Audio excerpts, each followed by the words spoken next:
Falando ainda do Frankenstein, dessa adição excessiva de técnicas de outras coisas. O que está acontecendo muito com os psicólogos atualmente é o quê?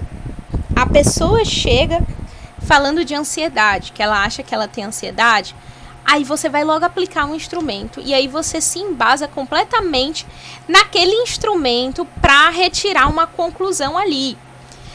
Gente, não falando dos instrumentos psicométricos, eu sou uma das maiores defensoras do uso desses instrumentos.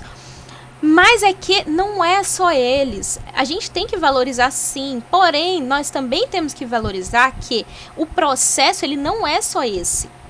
Tem muitos psicólogos que aplicam o teste e é isso, te dão ali uma resposta. E as coisas não são bem assim. Você realiza uma entrevista, você realiza ali uma anamnese, você escuta coisas que têm a ver com o histórico da pessoa, que tem a ver ali com a condição socioeconômica da pessoa, porque muitas vezes, eu vou dar um exemplo para vocês, né? Um exemplo que eu vi recentemente numa atividade da pós-graduação. Era uma moça que ela foi fazer os exames para tirar a carteira de habilitação, e essa moça, ela foi fazer os testes, né? Teste de atenção concentrada, atenção dividida, atenção difusa, etc. Fez um teste de personalidade, etc. E a psicóloga que aplicou também fez ali uma avaliação inicial, um histórico de vida, ficou sabendo de outras condições dela.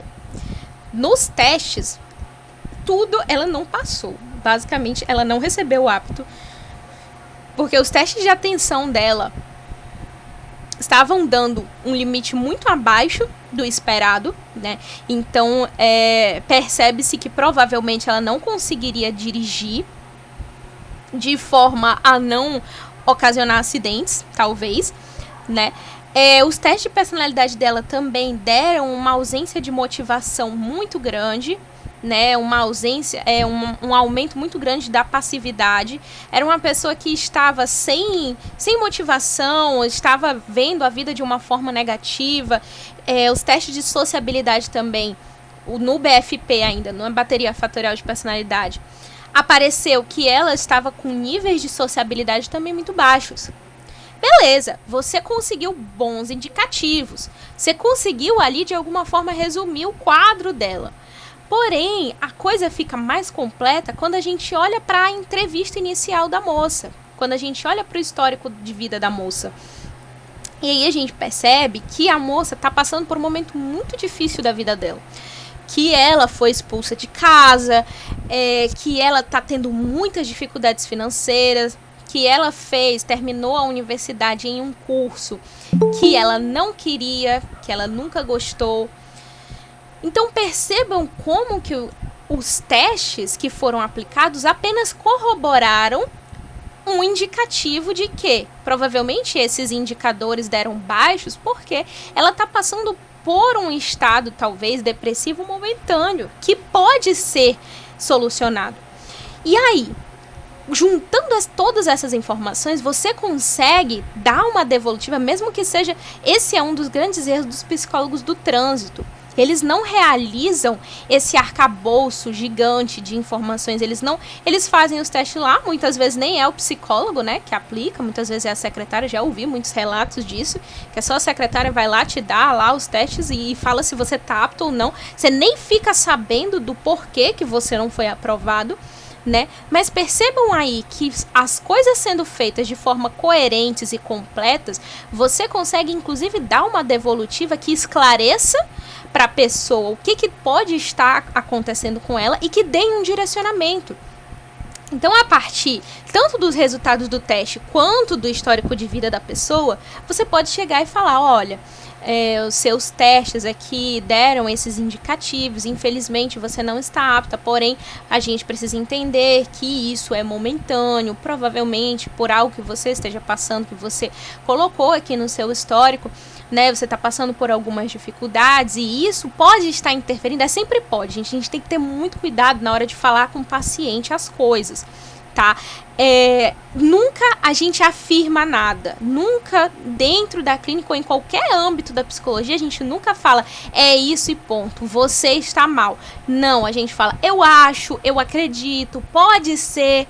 Então você vai falar pra moça, né? Olha, pode ser que essa situação que você está passando na sua vida nesse momento, né? Essas dificuldades que você está tendo aí em conseguir conciliar tanto a sua situação financeira quanto a sua situação familiar, estejam interferindo, talvez, nesse seu processo cognitivo que te impediu de realizar, de conseguir obter grandes resultados. Grandes resultados, entre aspas. Acho que nem esses grandes resultados a gente poderia expor. E aí você fala, né, olha, mas aí você precisa entender que isso não é, assim como os resultados do teste, não é passageiro, né? Uma coisa que a gente precisa ter muito em mente, gente, que tá, resultado de teste é bacana, é legal pra gente se basear, porém, a essência do ser humano é de se modificar, é de mudar. Então, tanto você precisa falar para a pessoa e expressar e deixar bem claro isso, quanto nós precisamos entender que é modificável. Eu não sei se eu contei para vocês a aula passada, que uma amiga minha, eu contei isso para vocês, gente, que a minha amiga foi no psiquiatra. Eu falei isso para vocês? Não? Não? Falei ou não? Gente, me falem, por favor, eu não quero ser a professora que repete a mesma... Não tô lembrada, professora.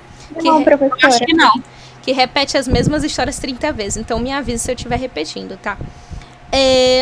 Ela foi no psiquiatra e o psiquiatra, assim, com base na sintomatologia, que eu também acho super estranho, né? Esse diagnóstico psiquiátrico feito apenas com algumas perguntas. Mas, enfim, aí ele falou que provavelmente ela tinha transtorno de personalidade borderline. E aí, até aí, tudo bem entre aspas, né? Porque se você falar pra pessoa que ela tem borderline já é um negócio bem pesado. Mas ele falou as seguintes palavras. E isso você vai ter pra vida toda. Você vai ter que tomar a medicação pra vida toda e terapia também a vida toda. Mano. E olha que essa minha amiga tem aí uma fonte de informação, tem conhecimento, tem amigos que são da psicologia e tal. Mas ela ficou muito afetada com isso. Imagina só você chegar pra pessoa e falar, você vai ter que tomar remédio pra vida toda, vai ter que fazer terapia pra vida toda. Você não sabe. Ah, professora, mas é um transtorno mental. E, a gente passou 2 aulas falando sobre condições de normalidade e anormalidade. E a gente tem que trabalhar para reduzir o sofrimento da pessoa. E pode ser que essa redução não necessariamente tenha a ver com medicação e o uso dela para a vida toda. Não necessariamente tem a ver com terapia e a pessoa nunca vai poder parar. Imagina você fechar ali uma história de vida para a pessoa. Você acabou de fechar a vida da pessoa. Você vai precisar de remédio. Você vai precisar de remédio e de terapia a vida inteira. E a gente... É um negócio que é duro, sabe? Como assim, Ana? Mas tem a questão de ser transtorno de personalidade. Não compreendi o apontamento. E aí, a gente precisa entender que a natureza do ser humano, ela é mutável, entende? Pode ser que em um determinado momento a pessoa consiga ficar sem as medicações. Claro, não estou falando talvez por escolha pessoal, mas talvez por atestado do próprio médico ou de outro médico. Pode ser que essa pessoa sim consiga passar um período dela da vida em alta de terapia. Então, a gente ordenar algo para a pessoa e dar uma certeza da vida para a pessoa, nossa, é um negócio muito duro de se ouvir, é difícil de se levar. Então, a gente tem que entender que sim, beleza, psicometria, resultados psicométricos são muito bons, são confiáveis, etc. A gente não pode tirar essa confiança dos instrumentos que nós temos, né, que são embasados cientificamente. Porém, ao mesmo tempo, nós não podemos colocar isso como verdade suprassumática para a vida da pessoa inteira, e é isso que deu e nunca vai mudar, né? A mesma coisa dos resultados de teste de ansiedade, teste de depressão e etc, né? Então... Peraí, Ana respondeu, deixa eu ver. Então, Ana, exato, eu discordo. eu discordo dessa questão de personalidade faz parte de você, e a gente sabe que temos os condicionantes que são sociais, são religiosos, culturais, étnicos, né? Tem todos os agravantes socioeconômicos também, que também podem configurar aí para um transtorno, né? Porque muitos profissionais, eles vão mais para a área da psicopatologia e a gente esquece, às vezes, esses agravantes que não são da ordem do patológico, né? Então, a gente tem que sempre ter essa ideia de quando a gente vai dar um psicodiagnóstico, é entender a natureza dinâmica desse psicodiagnóstico. Inclusive, na concepção do CFP sobre avaliação psicológica, para quem lembra, tem lá escrito: avaliação psicológica é um processo técnico-científico de natureza dinâmica. Isso significa duas coisas. Primeiro, que a avaliação psicológica ela muda dependendo do contexto, dependendo da pessoa, dependendo dos seus objetivos. Ela muda, claro. E isso também significa que os resultados da avaliação psicológica não são estáticos. Não é para sempre assim, entendeu?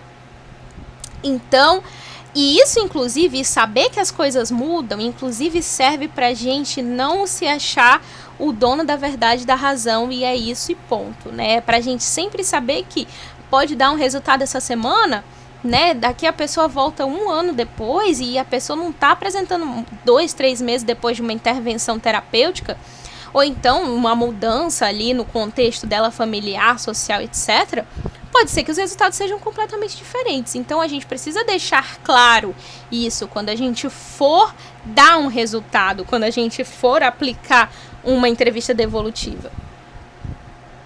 Gente, por favor, alguém me indica um remédio natural para refluxo. Pelo amor de Deus, eu não aguento mais ficar a tarde inteira passando mal porque eu tomei 2 goles de suco de cupuaçu. Então, complementando o que eu acabei de falar para vocês, os testes, sim, a gente precisa se preocupar com a instrumentação. Vocês já passaram por avaliação 1, 2 e 3. A gente precisa falar de precisão, de validade dos testes. Precisamos, sim, não é descartar isso.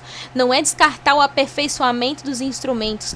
Mas ao mesmo tempo em que a gente aperfeiçoa os instrumentos psicométricos, né, a gente também aperfeiçoa as nossas técnicas para além dos instrumentos, né, para nós também sermos validados. Assim como os instrumentos são validados, nós, como psicólogos, também devemos ser validados através das técnicas que nós aplicamos, através da forma com que a gente aplica essas técnicas, né? Seja ela entrevista, seja ela anamnese, seja ela observação, ela sempre tem que estar embasada em consonância com a teoria.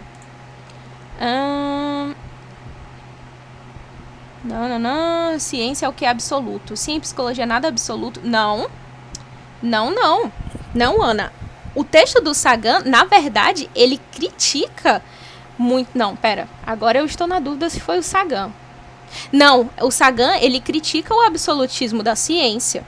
Inclusive, no texto dele, o primeiro texto que inicia que eu passei em pesquisa 2, né, ele fala que, inclusive, é por isso que muitas pessoas, elas temem a ciência, porque a ciência é instável. A ciência está em processo de modificação o tempo inteiro. Não existem verdades absolutas na ciência. A ciência está sempre... Um dos benefícios da ciência é justamente colocar tudo em dúvida, tudo em xeque. E as pessoas, elas têm aí uma tendência a gostar de verdades concretas que não podem ser refutadas. E a ciência faz exatamente o contrário. Então, a leitura do Sagan é exatamente isso. É por isso que a pseudociência faz tanto sucesso. Justamente porque a pseudociência traz algo que é concreto e fechado. E a ciência não. E olhando aí para o histórico da ciência, falando do Sagan, a gente percebe que sim, existiu uma época aí, a época do positivismo, né? Que a ciência era suprassumática acima de todas as outras verdades e não poderia ser refutada. Porém, isso já foi quebrado. Claro, ainda existem cientistas sim que se baseiam nessa posição. Porém, não é o que majoritariamente as pessoas acreditam a respeito da ciência, tá bom? Então, O aperfeiçoamento dos testes, novamente, ele deve estar em consonância com o aperfeiçoamento das outras técnicas que nós aplicamos para compreender os resultados aí por inteiro, compreender aí as questões por inteiro, né? Seja ela novamente observação, anamnese, entrevista, a forma com que a gente vai ter a aula que vem vai ser só sobre esse contato inicial, né? A gente vai falar sobre como receber o paciente, né, como acolher ele, o que fazer com o silêncio do paciente, o que a gente faz para trabalhar com isso, né? Então, tudo isso a gente precisa estar em constante aperfeiçoamento, porque os instrumentos, se a gente não for construtor e editor de instrumentos, então os instrumentos deixem para ser validados lá para quem está construindo ele, deixa para ele ser... Claro, a gente precisa entender todos os processos por trás da validade, precisão e normatização, precisamos, mas deixa aí essas questões técnicas com quem está construindo e vamos nos aperfeiçoar tanto na aplicação desse instrumento quanto na aplicação das outras técnicas que fundamentam o nosso trabalho. Segundo questionamento que a gente tem que fazer para falar de como planejar, como levar aí esse posicionamento. Quais são os objetivos desse psicodiagnóstico? O que você quer trazer? Quais são as expectativas? O que você deseja atingir com esse psicodiagnóstico? É a mesma coisa da avaliação psicológica, né? Como eu falei, o psicodiagnóstico é uma das formas que nós temos de avaliação psicológica, com preceitos mais clínicos, né? O que você espera atingir com esse psicodiagnóstico?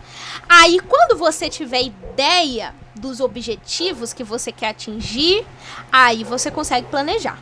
Mas, professora, os pacientes, normalmente, eles chegam, né? E a gente não tem ideia de como que a gente vai fazer. Ele chega lá sofrendo, ele quer falar, e aí? Eu tô ali prestando atenção na fala. Como que eu vou montar esse planejamento? Oi, pode falar. Complementando aí essa parte, eu lembro que em um dos textos ele falava que a maioria e geralmente ele é trazido por encaminhamento e que o psicólogo ele tem que ter bastante contato com a pessoa que encaminhou, que às vezes é por questões educacionais, questões profissionais. Geralmente é por meio de encaminhamento que se faz o psicodiagnóstico, mas não necessariamente, né? Exatamente. E dessa importante contato com esse outro profissional que encaminhou e o que esse outro profissional deseja com aquele psicodiagnóstico, seja por questão educacional, judicial, trabalhista, etc. Exatamente, Camila. E assim, falando em específico do caso de quando o próprio atendido, o próprio paciente procura, né, esse atendimento mais voltado para o diagnóstico clínico, é preciso deixar bem claro que você precisa saber ali qual é a demanda que o levou, qual é a queixa principal dessa pessoa, né? A gente sempre começa o atendimento normalmente com a pergunta: o que te trouxe até aqui? Por que você decidiu procurar aí um atendimento psicológico, né? É direcionar esses questionamentos para você captar os objetivos da pessoa. Sejam eles, eu li um texto, agora eu não lembro qual foi, que fala que tem 2 tipos de objetivos. Tem os objetivos que são explícitos e tem os objetivos que são latentes. Eu não lembro se é assim a denominação que o autor dá. Mas os objetivos que são explícitos é, por exemplo, né? Quando é um adolescente que é encaminhado ali pela escola ou encaminhado para os pais.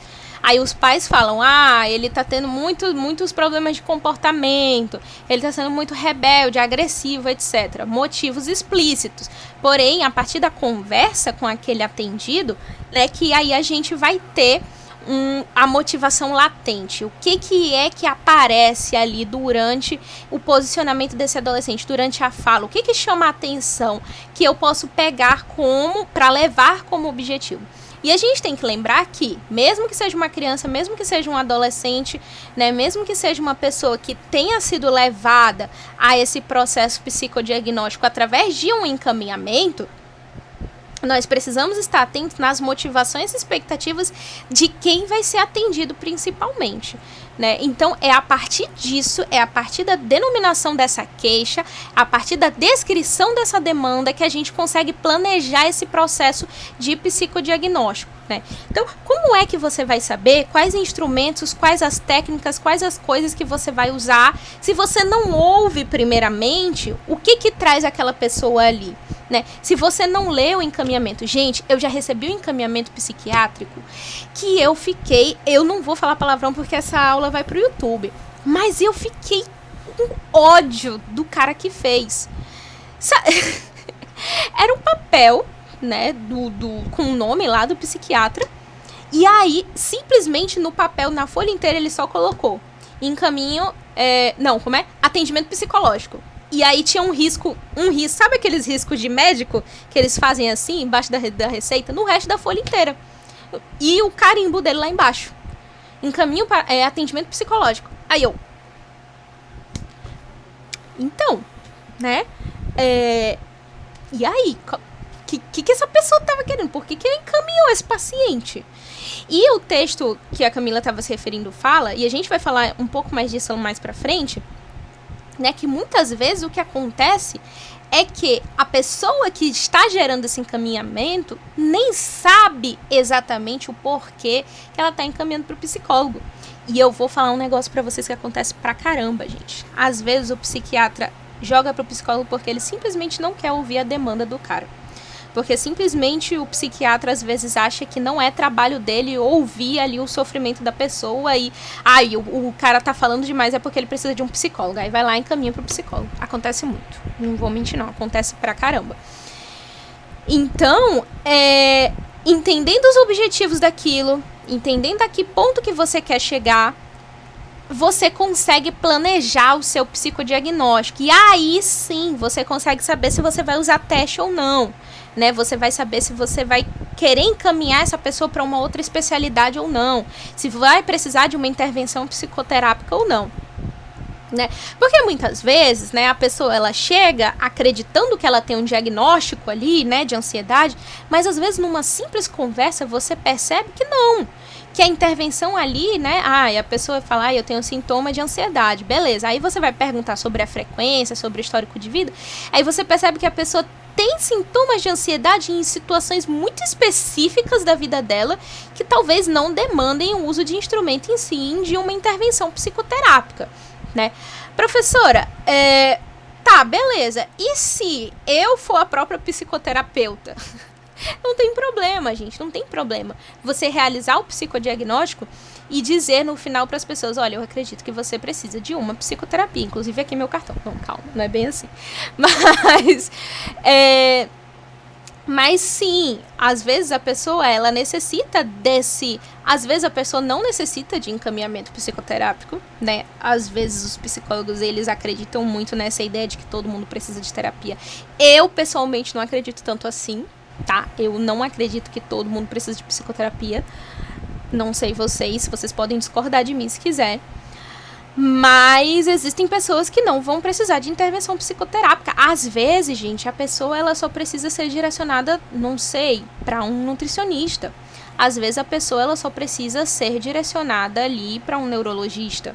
Ou às vezes a pessoa só precisa ser direcionada para outra especialidade.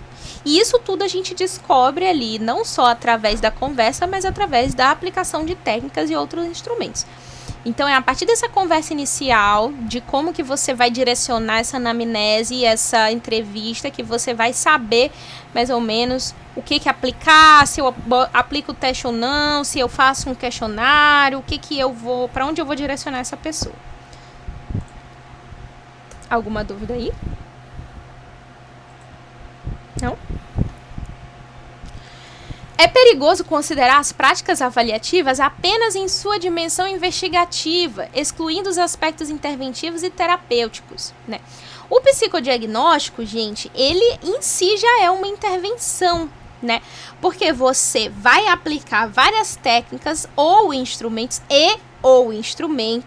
né? Pra quê? Não é só para dizer para a pessoa, olha, aqui no seu teste deu que você talvez tenha TDAH. Não, não é só para isso. Você vai orientar, direcionar aquela pessoa para conseguir resolver. Se aquilo for um problema, né, se for um causador de sofrimento na vida dela, você vai conseguir direcionar aquela pessoa para o lado certo, para o âmbito certo, né? Ou então seja para destinar respostas a quem encaminhou, né? Então, essa pessoa que chegou até você foi encaminhada por uma assistente social, né? Provavelmente, vamos dizer que é uma situação de uma criança que está institucionalizada, né? E aí ela foi destinada para o psicodiagnóstico para perceber se existe aí alguma implicância, se existe aí algum indicativo de agressividade ou então de violência. E aí você vai destinar essa resposta a essa assistente social, ao responsável por essa criança, né?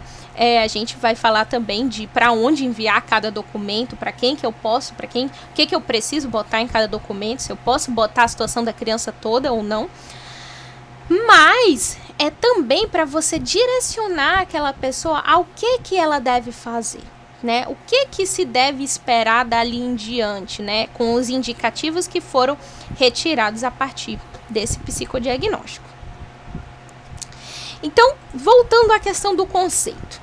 É uma avaliação psicológica. Novamente, o psicodiagnóstico é uma forma de avaliação psicológica, porém, a diferença é que ela é mais voltada para o âmbito clínico. E ela visa identificar forças e fraquezas no funcionamento psicológico com um foco ou não de psicopatologia. Lembrando, gente, o quê? Que quando a gente está falando de existência ou não de psicopatologia, não necessariamente a gente está falando das classificações psiquiátricas, tá? A gente está falando de essa pessoa, a forma com que ela está se comportando, a forma com que ela está vivenciando aí a vida dela, é benéfica para ela? Ela está sofrendo? Ela está apresentando características, como a gente falou na última aula, ou foi na penúltima? Foi na última, né? Ela está apresentando características aí que estão a impedindo de trabalhar, de vivenciar a vida dela normalmente, né? Quando a gente fala de instrumentos psicométricos, a gente está falando aí da variabilidade normal, né, ali da média, se o comportamento da pessoa, mas acima disso é principalmente falar de sofrimento, né, é falar de empecilho. Se a pessoa ela está conseguindo vivenciar bem, se ela está conseguindo executar ali a sua rotina normalmente. Então, falar de psicopatologia é muito mais falar no bem-estar do indivíduo do que de falar de doença ou não, ok? Eu tenho um exemplo muito claro para vocês. Eu vou parar de gravar a aula aqui porque eu